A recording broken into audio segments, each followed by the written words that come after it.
सोचकर देखो दोस्तों, इतने डिटेल्ड इंटेलिजेंस इनपुट्स होने के बावजूद भी पुलवामा हमला हो गया। कैसे हुआ? सवाल ये उठता है। मुझे तो पता नहीं, क्या आपको पता है? अगर मुझे नहीं पता, आपको नहीं पता, तो किससे पूछना चाहिए कि चूक कहां हुई? मुझे जवाब दीजिए, ये जो आतंकवादी हैं, उनके पास शस्त्र और बारूद कहां से आता है? वो तो विदेश की धरती से आता है और सीमाएं संपूर्ण रूप से आपके कब्जे में है। सीमा सुरक्षा बल आपके कब्जे में है कि विदेशों से घुसपैठ भी आते हैं, घुसपैठ भी आतंकवादियों के रूप में आते हैं, आतंकवादी घटनाएं करते हैं, भाग जाते हैं। प्रधानमंत्री जी, आप मुझे बताइए, सीमाएं आपके हाथ में है, कोस्टल सिक्योरिटी आपके हाथ में है, बीएसएफ सेना सब आपके हाथ में है, नेवी आपके हाथ में है, कि विदेश से घुसपैठ के कैसे घुस जाते हैं। कोई भी समझदार इंसान, कोई भी समझदार बच्चा तक ये समझ सकता है कि देश की सुरक्षा चुनी हुई सरकार की जिम्मेवारी है।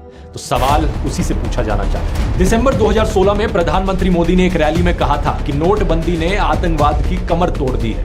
तो सवाल ये उठता है कि आतंकी हमले रुके क्यों नहीं उसके बाद? सिर्फ जम्मू एंड कश्मीर की ही बात करें हम तो देखो, नवंबर 2016 में हुआ नागरोटा आर्मी बेस अटैक, जुलाई 2017 में अमरनाथ यात्रा अटैक, फरवरी 2018 संजूवन मिलिट्री स्टेशन अटैक, फरवरी 2019 Pulwama attack, March 2019 Jammu bus stand grenade blast, June 2019 Awantipora में इंडियन पैरामिलिट्री पुलिस पर attack, 2023 Poonch Rajouri attack, 2024 Reasi attack और अब 2025 पहलगाम अटैक। एक के बाद एक आतंकी हमले हुए जा रहे हैं और देश की मीडिया में हिम्मत नहीं है सरकार से सवाल करने की। सिर्फ 2014 से पहले होता था कि मीडिया द्वारा सरकार से सवाल पूछे जाते थे। फिल्में भी आप देखोगे, अ वेंसडे जैसी फिल्में बनाई जाती थी जिनमें सरकार से आतंकवाद पर सवाल पूछे जाते थे। इसीलिए हम सरकार चुनते, ये वो मुल्क चला।